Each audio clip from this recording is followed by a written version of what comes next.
ಓಂ ಶಾಂತಿ. ತಂದೆಯ ಕರ್ತವ್ಯವಾಗಿದೆ ಮುಳ್ಳುಗಳ ಕಾಡನ್ನು ಸಮಾಪ್ತಿ ಮಾಡಿ ಹೂದೋಟವನ್ನು ಮಾಡುವುದು. ಇದರಿಂದಲೇ ನಂಬರ್ 1 ಕುಟುಂಬ ಯೋಜನೆಯಾಗುವುದು. ಗೀತೆಯು ಕುಟುಂಬ ಯೋಜನೆಯ ಫಸ್ಟ್ ಕ್ಲಾಸ್ ಶಾಸ್ತ್ರವಾಗಿದೆ. ಏಕೆಂದರೆ ಗೀತೆಯ ಮುಖಾಂತರವೇ ತಂದೆಯು ಅನೇಕ ಅಧರ್ಮಗಳನ್ನು ವಿನಾಶ ಮಾಡಿ ಒಂದು ಧರ್ಮವನ್ನು ಸ್ಥಾಪನೆ ಮಾಡುತ್ತಾರೆ. ಗೀತೆಯಲ್ಲಿ ಭಗವಂತನ ಮಹಾವಾಕ್ಯವಿದೆ, ಕಾಮ ಮಹಾಶತ್ರು. ಯಾವಾಗ ಕಾಮ ಮಹಾಶತ್ರುವಿನ ಮೇಲೆ ವಿಜಯವನ್ನು ಪಡೆಯುತ್ತೀರೋ ಆಗ ಕುಟುಂಬ ಯೋಜನೆಯು ಸ್ವತಃವಾಗಿಯೇ ಆಗುತ್ತದೆ. ಹೊಸ ಪ್ರಪಂಚವನ್ನು ದೈವಿ ಪ್ರಪಂಚವೆಂದು ಹೇಳಲಾಗುತ್ತದೆ.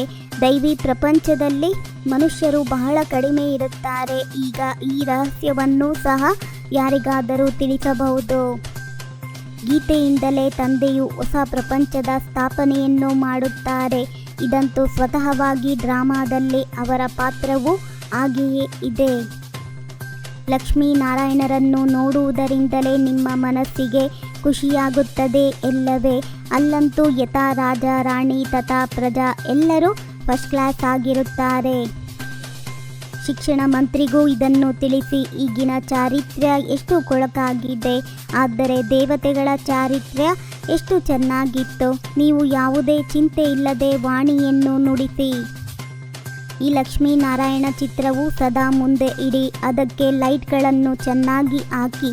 ಶೋಭಾ ಯಾತ್ರೆಯಲ್ಲಿ ಈ ಟ್ರಾನ್ಸ್ಲೈಟನ್ನು ಚಿತ್ರವಿಡಿ. ಯಾರೇ ಆಗಲಿ ಅದನ್ನು ಸ್ಪಷ್ಟವಾಗಿ ನೋಡಬೇಕು. ಪ್ರತಿಯೊಂದು ಮಾತು ಬೇಅದ್ದಿನ ತಂದೆಯ ಕೈಯಲ್ಲಿದೆ. ಹಳೆಯ ಪ್ರಪಂಚವನ್ನು ಹೊಸ ಪ್ರಪಂಚವನ್ನಾಗಿ ಮಾಡುತ್ತಾರೆ.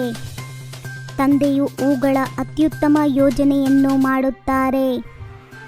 ಇದು ಕೊಳಕಾದ ಪ್ರಪಂಚವಾಗಿದೆ. ಪರಸ್ಪರ ಒಬ್ಬರಿಗೊಬ್ಬರು ಮುಳ್ಳನ್ನೇ ಚುಚ್ಚುತ್ತಿರುತ್ತಾರೆ. ಸತ್ಯಯುಗದಲ್ಲಂತೂ ಪುಷ್ಪ ವೃಷ್ಟಿಯಾಗುತ್ತದೆ. ಈ ರೀತಿಯಾಗಿ ವಿಚಾರ ಸಾಗರ ಮಂಥನ ಮಾಡಬೇಕು. ನಾಟಕದನುಸಾರವಾಗಿ ಏನು ನಡೆಯುತ್ತದೆಯೋ ಅದು ಚೆನ್ನಾಗಿಯೇ ಇದೆ. ಇದನ್ನು ಯಾರಿಗಾದರೂ ತಿಳಿಸಿಕೊಡಲು ಸಹ ಸಹಜವಾಗಿದೆ. ಎಲ್ಲರ ಗಮನ ತಂದೆಯ ಕಡೆ ಸೆಳೆಯುವಂತಾಗಬೇಕು. ಮನುಷ್ಯರಂತೂ ಅಜ್ಞಾನ ನಿದ್ರೆಯಲ್ಲಿ ಮಲಗಿದ್ದಾರೆ. ಇದೆಲ್ಲವೂ ವಿನಾಶವಾಗಿ ಬಿಡುತ್ತದೆ. ಯಾರು ನಿರ್ವಿಕಾರಿಯಾಗುತ್ತಾರೆಯೋ ಆ ಕುಟುಂಬಗಳೇ ಬಂದು ರಾಜ್ಯ ಮಾಡುತ್ತವೆ. ತಾವು ಪಾವನರಾಗಿ ಅನ್ಯರನ್ನು ಪಾವನರನ್ನಾಗಿ ಮಾಡಬೇಕು. ಆಗ ತಂದೆಯೂ ಸಹ ಪ್ರೀತಿ ಮಾಡುತ್ತಾರೆ. ಸೇವೆ ಮಾಡದೇ ಇದ್ದಾಗ ಪ್ರೀತಿಯು ಹೇಗೆ ಸಿಗುತ್ತದೆ? ಇಂದಿನ ಜನ್ಮದ ಕರ್ಮದನುಸಾರ ಆ ರೀತಿಯಾಗಿದ್ದೇವೆಂದು ಅಲ್ಲಿಯೂ ಸಹ ತಿಳಿದುಕೊಳ್ಳುತ್ತಾರೆ. ಆದರೆ ಇಂತಹ ಕರ್ಮವನ್ನು ಮಾಡಿದ್ದೇವೆಂದು ಗೊತ್ತಾಗುವುದಿಲ್ಲ. ಕರ್ಮದ ಬಗ್ಗೆ ಮಹಿಮೆ ಮಾಡುತ್ತಾರೆ.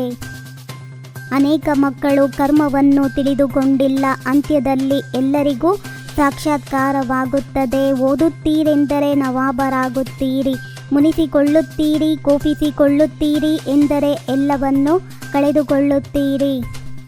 ನಾಮರೂಪವನ್ನು ನೋಡಲೇಬೇಡಿ. ನೀವು ಸಹೋದರರನ್ನು ನೋಡಿ. ಇದೇ ಅತಿ ದೊಡ್ಡ ಗುರಿಯಾಗಿದೆ. ನೀವು 21 ಜನ್ಮಗಳು ಪಾವನರಾಗಿದ್ದು ಅನಂತರ 63 ಜನ್ಮಗಳು ಪತಿತರಾಗಿ ಬಿಡುತ್ತೀರಿ. ತಮ್ಮ ಸ್ಥಿತಿಯನ್ನು ಸದಾ ಏಕರಸ ಅಡೋಲವನ್ನಾಗಿ ಮಾಡಿಕೊಳ್ಳಲು ದೃಷ್ಟಿಯನ್ನು ಪಾವನ ಮಾಡಿಕೊಳ್ಳಿ. ತಿಳಿಸಿಕೊಡುವಾಗ ಆತ್ಮೀಯ ನಶೆಯನ್ನು ಧಾರಣೆ ಮಾಡಿ. ತಂದೆಯ ಪ್ರೀತಿಯನ್ನು ಪಡೆದುಕೊಳ್ಳಲು ತಂದೆಯ ಸಮಾನ ಕರ್ತವ್ಯವನ್ನು ಮಾಡಬೇಕು. ಆಸುರಿ ನಿದ್ರೆಯಲ್ಲಿ ಮಲಗಿರುವವರನ್ನು ಜಾಗೃತಗೊಳಿಸಬೇಕು. ತಾವು ಸುಂದರರಾಗಿ ಅನ್ಯರನ್ನು ಸುಂದರರನ್ನಾಗಿ ಮಾಡಬೇಕು. ತಮ್ಮ ಸರಳ ಸ್ವಭಾವ ಮತ್ತು ಶುಭಭಾವ ಮೂಲಕ ಭೋಲಾನಾಥ ತಂದೆಯ ಪ್ರೀತಿಯ ಅನುಭವ ಮಾಡುವಂತಹ ಆಕರ್ಷಣಾ ಮೂರ್ತಿಭವ. ಭೋಲಾ ಅರ್ಥಾತ್ ಯಾರು ಸದಾ ಸರಳ ಸ್ವಭಾವ, ಶುಭಭಾವ ಮತ್ತು ಸ್ವಚ್ಛತೆ, ಸಂಪನ್ನ ಮನಸ್ಸು ಮತ್ತು ಕರ್ಮ ಎರಡರಲ್ಲಿ ಸತ್ಯತೆ ಮತ್ತು ಸ್ವಚ್ಛತೆ ಇರುವವರು. ಇಂತಹ ಮಕ್ಕಳು ಆಕರ್ಷಣಾ ಮೂರ್ತಿ. ತಮ್ಮ ಚೆಹರೆ ಮತ್ತು ನಡತೆಯಿಂದ ಗುಣ ಮತ್ತು ಶಕ್ತಿಗಳ ಗಿಫ್ಟ್ ಹಂಚುವುದೇ ಶುಭ ಭಾವನೆ, ಶುಭ ಕಾಮನೆಯಾಗಿದೆ. ಓಂ ಶಾಂತಿ. 21 ಜನ್ಮಗಳಿಗೆ 21 ಪರಮಾತ್ಮನ ಮಹಾವಾಕ್ಯವನ್ನು ಆಲಿಸಿ. ನಿಮ್ಮದೇ ಆದಂಥ ಈ ಚಾನಲಿಗೆ ಲೈಕ್ ಮಾಡಿ, ಶೇರ್ ಮಾಡಿ, ಸಬ್ಸ್ಕ್ರೈಬ್ ಆಗೋದನ್ನು ಖಂಡಿತ ಮರಿಬೇಡಿ. ಓಂ ಶಾಂತಿ.